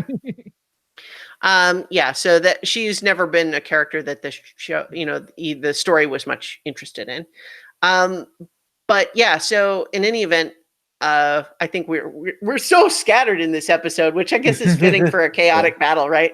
But yeah, so I felt like with Bran, we saw him warg into the birds that flew over and saw, this is how we got the first shot of the Night King on his dragon, right? Mm-hmm. But then it really never came up again, even though we saw him still warged while Theon was fighting. And we never saw anything else that he was doing after that. So was there anything else, or it was just the show's busy and they don't have time for him to be doing anything else? So it's not Otherwise, important. he'd just be staring at Theon. Yeah, presumably he is still tactically, it's one of those things where, in theory, like, he is able to provide real-time battle data to critical people, except that he doesn't bother. But also, I guess you could sort of make the case that did he foresee this outcome? Is this what he always knew was going to happen? And therefore, he didn't feel the need to tell anybody because he knew it was going to turn out okay. Right. Yeah. So and just telling them he has my mark is enough of a reason. Yeah. Mm-hmm. I don't know. I have his mark, yeah. By the way, I got this family tree open, and I just got to say, where was it? There was something weird. Yeah. So Rhaegar already named one of his kids Aegon Targaryen. Just saying. But I think Aria probably did that. But yeah, the twins were Aegon and Rhaenys, Rhaenys. So, like, dude, 2 kids born in the same year named Aegon Targaryen. Man, popular name. I think though that I don't think that the show ever established Rhaegar's kid as Aegon other than Jon.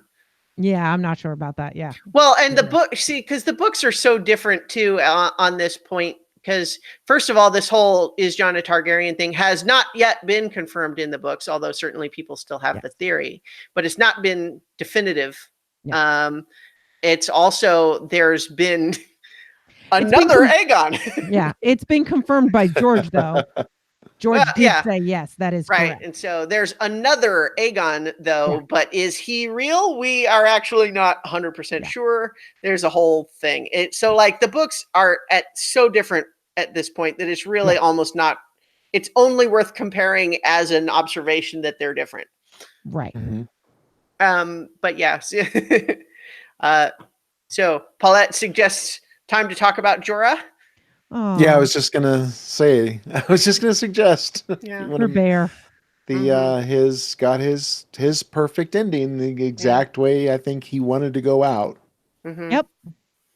I'll say that in an episode that, although I enjoyed it a lot, wasn't really getting to me. Like I was super pumped for Aria, but I hadn't really felt more than casually sad, I guess, about any of the other deaths. Like it's sad to see, Ed get killed, and Liana is sad, but we didn't really know her that well, and she got to go out like a badass, which is pretty cool. So, and we knew she was gonna die because she was a kid, and yeah, and so like all of that stuff, but I did cry for Jorah.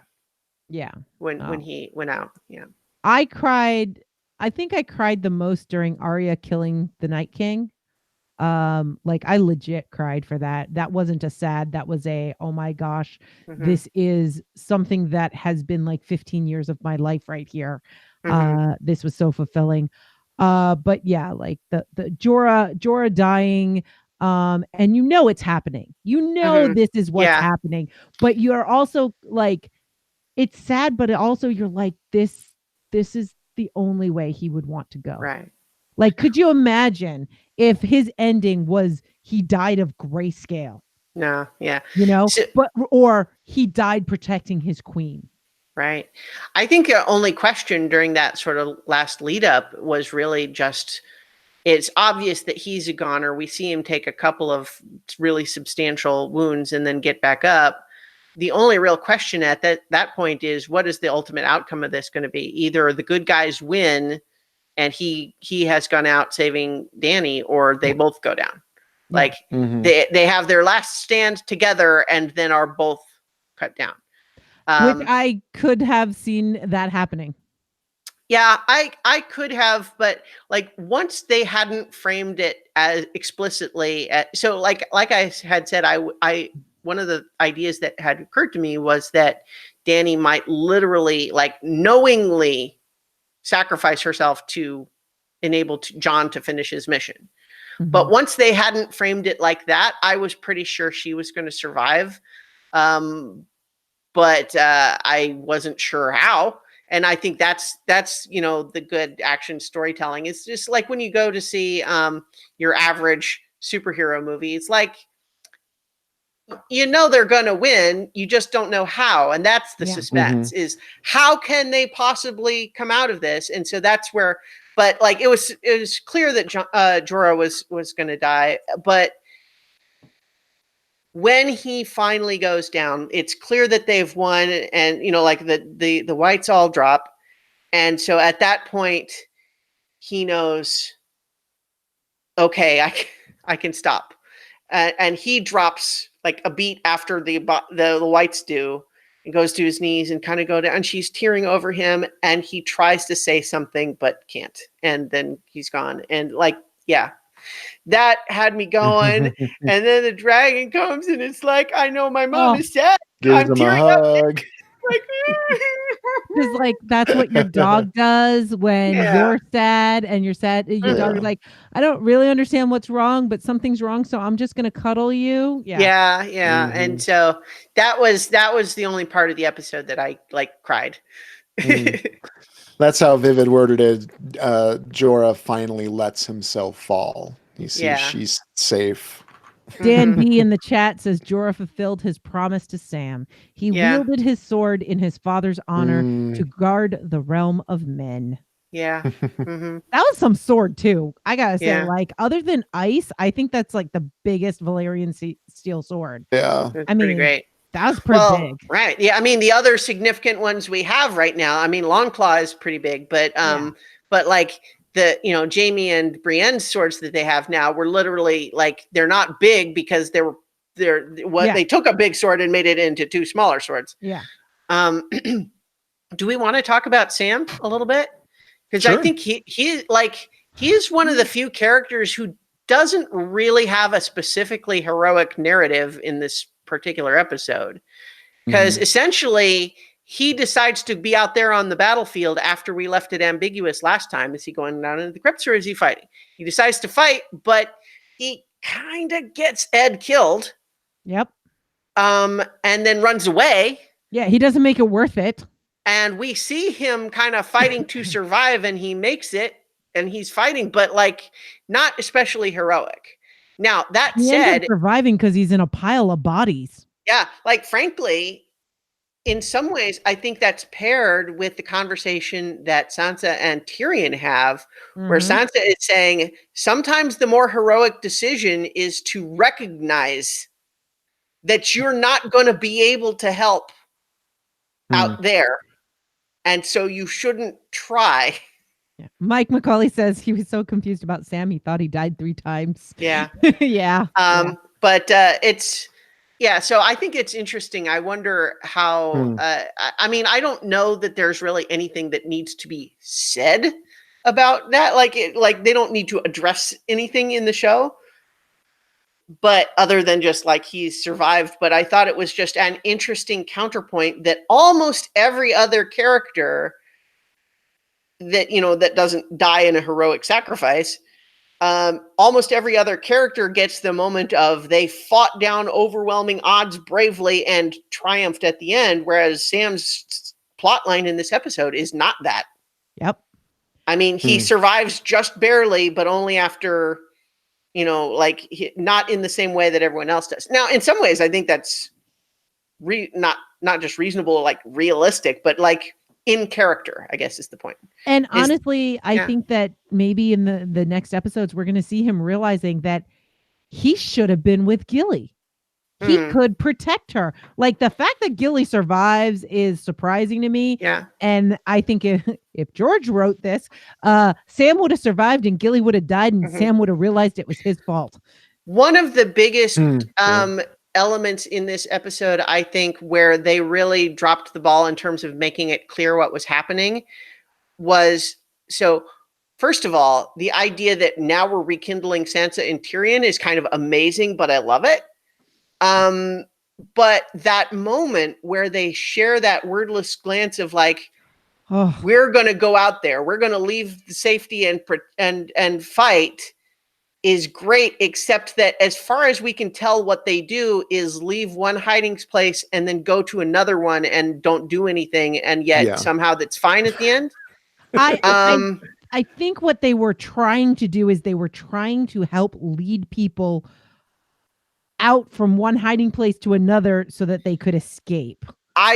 Except that didn't happen. No, so, I know. So I think rewatching it, what was it was supposed to be is they found that other place where people were hiding, like Varys was in there, and I think Gilly was in there, and they were the ones like guarding like the entrance to that area. But we didn't actually see them do any guarding other than showing up at that spot. And we don't see any payoff to that. And I think that that's actually a significant misstep of the show, of not making it more clear what was happening there, because they clearly set up this idea of they're going out to fight. Yep. And then we see them show up at a place where others are hiding and no fighting. And then the episode ends and we're like, what? Yeah. What happened? What happened? Yeah. So but I do love that scene because like my heart kind of breaks. Like they're both like, the smart thing would be to do this. And then she pulls out her sword and he kisses her hand. And I'm like, oh, yeah. But Paulette says that she thinks that Sam was basically a point of view character for the episode. He started out literally that way. And I agree. Yeah. I think there's also more than that. I think it also ties in completely to this theory that I absolutely think is going to bear out, which is that we're going to realize at the end that Sam becomes big time Westeros author writing a Song of Ice and Fire. Oh yeah. And also, I mean, it's not crazy subtle that the overweight bookish character is maybe kind of like the point of view character of this overall. A little bit, maybe, you know, the one that also too. I said, does he play chess too? And you know, he also is the character that is the first to get to kill a White Walker, despite it being a real significant surprise that he manages to pull that off. He gets the girl. He like. And, you know, I love Sam, but I feel like that element of it is not subtle. And Yeah. I feel like they're definitely heading in that direction. And frankly, I'll be disappointed if they don't at this point. But, you know, it's, but I agree at this point of, I don't feel like it was out of character. I'm not complaining about that. This idea that he had a not heroic trajectory in this episode. I'm not saying that's bad. I'm just saying it's interesting because it really contrasts with every other character. I also think that Viv feels it's very out of character. Out of the character that he had become. At least the way she wrote it, she said that the actor that played Sam in an interview saying, you know, you want to look really brave in a fight scene, but they kept directing him to be frozen and to be scared and all these things. And I get it that they wanted to have a reaction of a normal person, but she felt they really undersold Sam's character because he knew that Gilly and Little Sam would die if they didn't win. And he always fought for her and him, always. That was his, you know. Yeah. I feel like, well, in hindsight, though, I mean, I think we could probably agree he should have been in the crypts. Yeah. He would have been better suited than anyone else who was down there. And they didn't really have anyone to protect the people in the crypt. Right. So, like, that little girl with the scars on her face, she didn't do shit. I know. She was all right, but she didn't even have a but the only person who had dragon glass was Sansa. And by the way, stick him with the pointy end. Thank you. Yeah. I think that in some ways I can see what Viv is saying about that. But I think it's also true that a big part of this episode running theme was even all the most badass characters find that this is overwhelming. I mean, even Aria got scared. Yeah. The Hound. I mean, the Hound had the fire, but it wasn't just the fire. It was, there's no point. Yeah. They're already dead. Every other character forced to retreat multiple times. And so I think in some ways that's why I don't think it's as dramatic as all of that. But I think it's really just intended to be trying to show this is that scary, right? Yeah. Even the characters who have found ways to grow and be braver, this would scare and should scare anyone. Excuse me. I also think that the reason why Sam went out to fight is because he was thinking of Gilly and Little Sam. And that's why he insisted he be out there fighting for them. Yeah.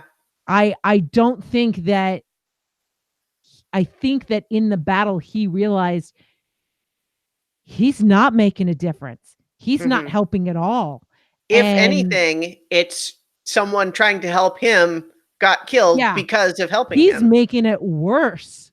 And I think that is so much more powerful. And honestly, you know, Sansa says something that's like, we're all down here because we're useless. We can't do anything. But some of the most powerful people are down there.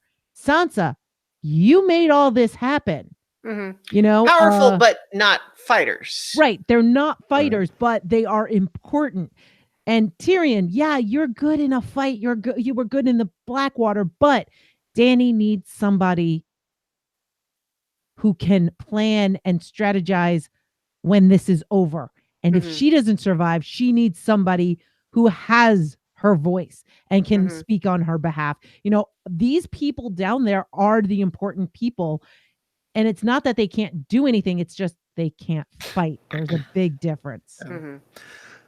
Viv was very disappointed that Sansa didn't do more for the people in the crypts. All of her training to be a lady, you know, calming, doing a hymn, the practical social role that she was groomed for, and the nurturing, putting the guests at ease. She called Cersei out on it during the Battle of Blackwater. Yeah. But then when it's her time and she's in charge, she doesn't. Go ahead. I agree, but I feel like the reason that she didn't is because the show wanted us to be feeling dread, not reassurance. Because think about when she she wasn't down there. She was on the walls. And so Yeah. when she shows up down there, everybody knows. Just seeing her down there means it's not going well. Yeah. It's also soon. The battle has not even been happening for very long. Yeah. And but that also could have been another indicator of how bad things get. Like maybe she's, starts off great, and then when the people are screaming and they don't let them in the door and everything's lost, and then that you could see her mood waning. I don't know. I agree. I'm not actually even I'm not disagreeing with any of the elements of that, of just saying I think the reason that didn't happen is because the showrunners were trying to do a different mood with that. And so it's another example, though, of something where it's not happening that way because that's what makes sense for the characters. It's happening that way because of the mood that they're trying to have for that scene. And Mike agrees with Viv that Sansa needed to step up like a leader. I was totally feeling the vibes of the Battle of the Blackwater for so many scenes in this, including the crypts, to the point that when Sansa drew her knife, I wasn't sure, is this let's go out fighting, or was this, well, let's at least kill ourselves? Yeah. Like I didn't know. And when he kisses her hand, I still didn't know. It also seemed like he grabs something else, like he has a knife too, except we can't really see it. It wasn't even just the darkness thing. It was just like literally not in frame. Yeah, I have no idea. Yeah. For some weird reason, it was a callback to Firefly and he had a screwdriver, but they cut it. No. So who are we forgetting? What well, so we haven't really talked about other than just that last moment, we didn't really talk about Sansa and Tyrion very much. But I don't know that I have a lot to say other than just the rekindling them is actually something I'm kind of very okay with. Yeah. But setting up some tension with the idea of like, oh, right, we're having this conversation in a room full of people that don't all agree about this thing. My highlight is we should have stayed married. Yeah. Total power couple. Wait, aren't you still married? And then Sansa saying it wouldn't have worked out. Our politics are incompatible. Split loyalties, you with the Dragon Queen. And, it's like, okay, that's fair. And then Miss Sandy's snappy comeback of, oh, yes, where would we be without the Dragon Queen? Just all dead. Yeah. I loved that. I want Miss Sandy to speak up more because she's awesome. Yeah. And so like Mike asks, aren't they technically still married? And it's like, well, that's complicated because in theory, yes, they was like never annulled or anything, but then also she also married Ramsay. Somebody so else. like, yeah. And like so I think that this is probably a perfect example of it only if they want to be. Right. Well, technically she was married in two different faiths, but in the first faith, which is the faith of the seven gods, they never consummated. That's true. So one can say technically they weren't. Well, and that was the whole justification. Yeah. And then she was married in the Goswood, and unfortunately one can say that was consummated, but it was not consensually consummated. That's for damn sure. Yeah, so I think at this point, it's definitely going to be one of those things where they're nobles, the laws only apply to them to the extent that they want them to, and it'll be what it is. And I will definitely say that I loved her comment of, you were the best of them. And he's kind of like, hey, I think that's insulting. Well, no, like what a terrifying thought is what he says. But I love that terrifying exchange. Thought. And in my head, I think she counts Peter as one of them. Peter Baelish. Well, I got the impression. But I got the impression she wasn't saying Lannisters. She was saying like all those people at the Capitol. At I got the impression she was saying husbands. Oh. Maybe, but I thought she was talking about all the people I knew at King's Landing. You were the best of them. All right, that works as well. Yeah. But Yes, what a terrifying thought. Yes, that's what Sansa went through. If you're the best of them, that was terrifying. Yeah. Well, I mean, even in the rewatch, you see the seed for them actually, like, under the right circumstances, they could actually really get along and be great together. Yeah. But the problem is, just as they start lowering those guards, that's when the Red Wedding happens. And so it's, nothing's going forward at that point. But you've heard me say it before. Sansa and Tyrion, power couple. Yeah, I think so. I love the idea of them connecting again.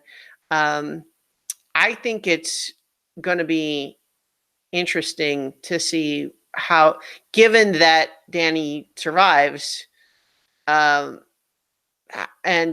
how is it going to play out now with her and Jon? Yeah.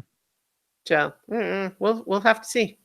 But yeah, so I guess we covered that, and I'm trying to think.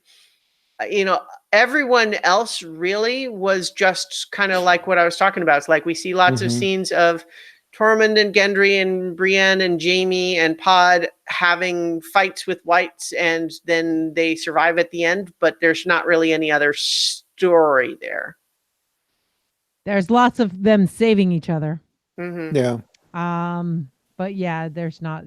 I will say also, I know how Varys is alive, but we were told that Varys is going to die in Westeros. And so when Melisandre, she said both of them will die in Westeros. Yeah. So when she died, I'm like, clock's ticking, Varys. Yeah. But I think the Chooch's notion of people will be here as long as they still have story could very much be the way things go, or it could be fan servicey and we get to keep the people we like. One of the things that one of the takes that I've seen a little bit of that I find very bizarre is the idea that, oh, well, if the Night King's defeated now, like, there's no point. Like, there's no real tension left in the show. And I'm like, what?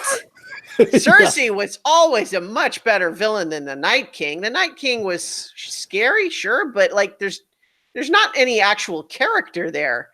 Yeah. Cersei is way more interesting. Now, I will say, Euron is great in terms of being like a scary villain character. Cersei is amazing in that role. But the fact that their actual military now is just the Golden Company with, Hansi McBlonde, whatever, right. Captain Strickland, like, again, whatever. Although one theory that I heard about that would, my confusion about after episode 1, where I was saying, like, why bother giving us a face and a name if it's just going to be a cardboard cutout of a guy? Right? Like, why is there even a person that they make point of us knowing, oh yes, this guy, except that there's nothing about him interesting? Yeah.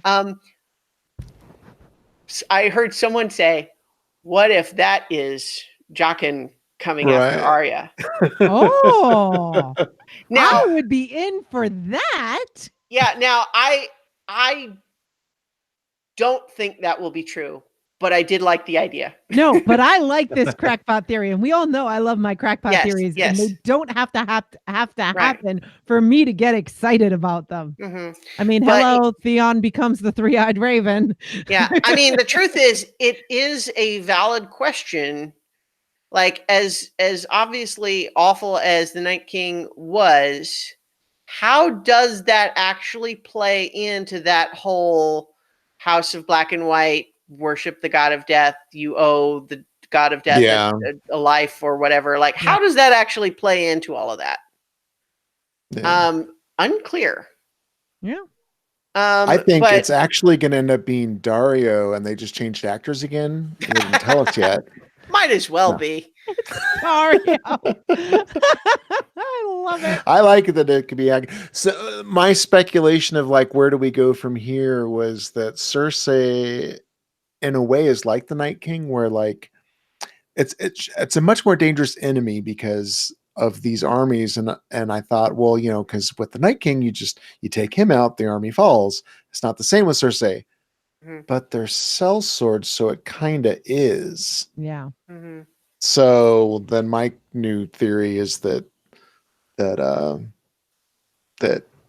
Bronn takes her out with the crossbow, because it'll be revealed after the fact that Tyrion made a better deal or something. But Yeah. Well, that probably wouldn't be very satisfying, though.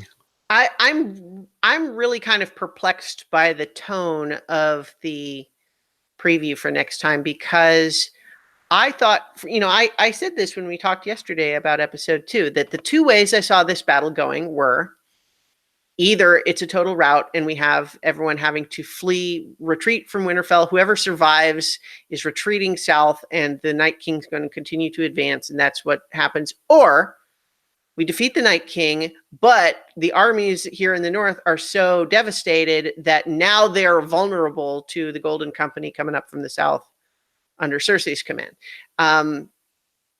But even though everything in this episode would seem to suggest that's likely to happen, because there is no justification in this episode for there being any substantial army left. Yeah. But the preview makes it look more like the odds, unless Yeah. they were lying about the stakes, that they Yeah. went through so much trouble to show us. But then the preview makes it look like the next episode is Dany saying, yes, and now we take the fight to Cersei. And I'm like, what? How do you have any men left to do that? But okay, sure. All right, fine. So I'm sure there's more to it than that, but I don't know. Mhm. That was the tone surprised me. Mm-hmm. Yeah. It'd be very interesting. Mm-hmm. But yeah, so I guess we will see. So an exhausting hour and change of television with longest episode of the season Yeah. of Game of Thrones ever. So Paulette says the Night King wasn't actually playing Game of Thrones. He just wanted to end the world. Yeah. Mike McCauley says the two dragons definitely help. And Yeah. Dan D says Captain Strickland sounds like a Delta plot. A Delta pilot. Yeah. I can read. No, I agree. Yeah. Yeah. So how do we rate this?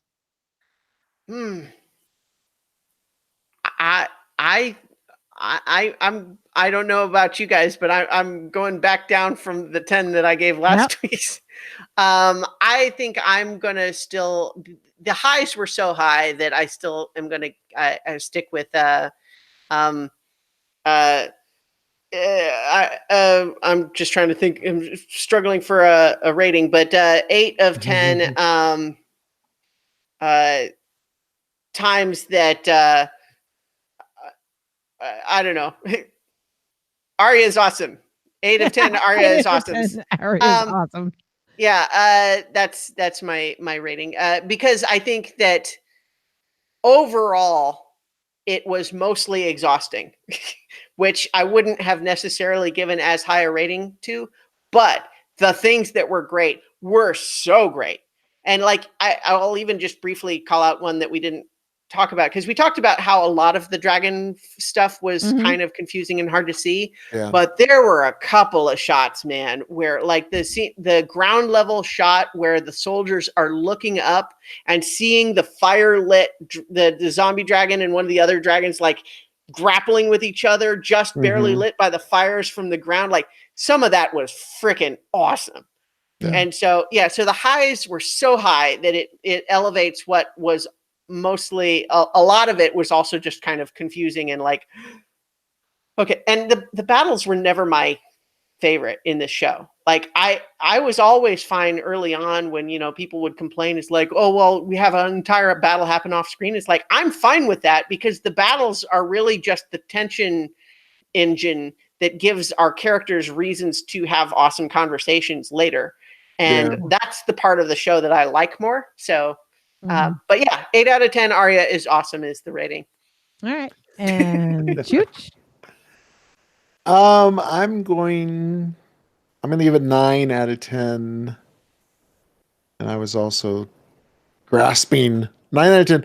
I'm going to say 9 out of 10 forgotten characters that we're never going to hear from or really truly know what happens to them, which include Robin Aaron and the other Red Priestess and Ellen Payne and Salador San, Davos's pirate friend. What happened to him? Huh? Mm-hmm. Jaqen, Well, he's a I person think of he's color, gone. so bye.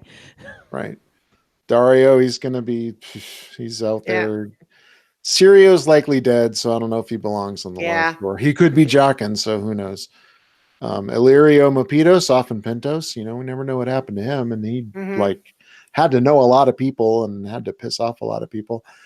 And I'm gonna give an honorable mention to Sir Pounce because I have hope he's still alive. Oh. Apparently the showrunners during some Q&A said no, he's dead. Yeah, but it was also kind of a joking question given a joking answer. So, okay. But at the same time, I cannot possibly imagine any scenario that we could like. How would Sir Pounce, even if he is alive, ever come back into anything? Unless we just see him wandering around the Red Keep or something. Yeah.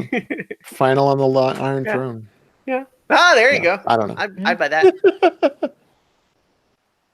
Wait, I just was thinking about a knight can make a knight. What would that mean if Sir Pounce is a knight? Like, I don't know. I don't have anything else there. I just suddenly thought of that. Gonna need some armor. Night guard, or sorry, instead of mouse guard, it's cat guard. Mm-hmm. All right. So, did we have a rating from Viv? Yes, 100 out of 100 poetic Aria moves. Ooh. Excellent. And I'm going to give this 9 out of 10. Stick them with the pointy ends. I have my nitpicks, but that Aria killing the Night King, that kind of throws everything over the top for me. So yeah, certain things will fix a lot of other issues. Yeah. Viv's last note on that was that leap was all waif, don't you think? She was trained while blind and took down the waif in the dark. Wowza. So Mike McCauley gives it 9 out of 10 worthless fire trenches.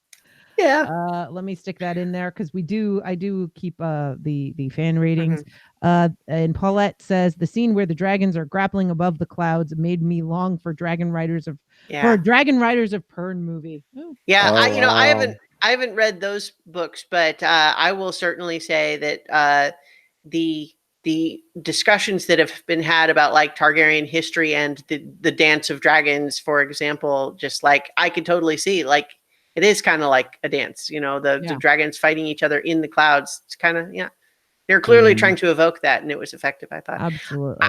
I'll also complain a little bit just that the fire trench was not worthless because the tactic of every soldier in the war, except for the people directly going after the Night King, was just to buy time for the people going after the Night King. Yeah. So the idea of just slowing down the advance is all that ever any of the other tactics they had one job. Yeah. So it slowed them down for a little while is the best that any tactic could have ever hoped for. Yep. All right. Well, that was good. Yay. Yay. On for next week, which we have no idea. By the way, did we get a title for this one? The Long Night. The Long Night. Thank you, because I need that for my spreadsheet. I still didn't have it, so as of last night. So The Long Night. That's a good one. Yep. All right. All right. That's it. And one of Viv's parting shots, favorite thing about this episode she read so far, on a scale from Bran Stark to Arya Stark, how much do you contribute to group projects? Wow. Yep. Well, it just ties right into that whole idea of like, was Bran actually doing something while he was working? Maybe we'll find out later. Although I suppose it also could be pointed out that the entire battle plan was his idea because he's the one that knew that the Night King would come for him. So, so on that level, you could say like it's like, what do you want him to do? Swing a sword around? Like executive producer. Yeah. I kept waiting for him to warg into a dragon or something, that's you know? Yeah, no, that's true. I think people wondered about that, but the executive producers kind of like that's well, yeah. So I mean, that's the thing is that like he's the bait, Yeah. They deliberately had him out there in harm's way instead of down in the crypts or something, because the whole plan was to draw out the Night King, because that's the only way to win. So, in that sense, like, even though he is passive in the moment, his role in the battle is certainly significant. Yep. Yeah. Right. Cool. And the thing too is, like, I'm sorry, I'm just keep going back into it, but this is one last thought of here's a question to ask. We've talked a lot about the idea that Bran doesn't seem to really even be fully human anymore, doesn't seem to have any kind of emotions or anything, and yet he comes back out of Warging just to tell Theon, "You're a good man, thank you." So here's the question: is that Bran actually taking a moment for human kindness as he knows his friend is about to die? Or is that the thing he knows he needs to say to get Theon to do his part? Right. I think it was human kindness.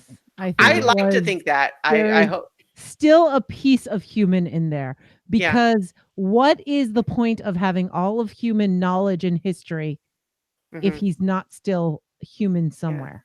Yeah, if it's this idea that if he knows Theon is about to die and I'm right here, I can say something to make it a little easier. Yeah. Well, I could totally see that. Dan D in the chat, does ask. Bran was the one who gave the Valyrian steel dagger to Arya, and that's yes, because Littlefinger in his various machinations gave it to Bran, and that was one of his more sort of chaotic moves. So it was definitely, as we talked about, it really does seem like Melisandre and Bran and everyone are kind of all on the same page at this point of saying there was a lot of stuff that needed to happen to get everyone to this critical point where the Night King could actually be defeated once and for all. Yeah. Yep. Sweet. Yay. Now the end. All right. So this is our new normal night. So next Monday we'll be talking to everybody. And thanks for joining. And as always, it's been a blast. I can't wait. I mean, my mind just boggles. Like, okay, it's over. That's like that was the big thing. Like, but that's such a big There's thing. still time for Cersei to blow up all of King's Landing with wildfire. True. Yeah, we've got like 4 hours. All right. Yeah. Thank you, everybody. We'll talk to you next time. Good night, everyone. Night. Did I do the wrong one? Oh, I don't know. Oh, there we go. There you go. If you have feedback for the Beyond the Wall podcast, you can email us at btw@specficmedia.com. You can also leave us a comment on the website. Go to specficmedia.com, where you'll find a shiny BTW button. That'll take you right to our page. This podcast is released under a Creative Commons Attribution, Non-Commercial, Share-alike 3.0 Unported license. Feel free to share and remix. Just give us credit and don't charge money for it.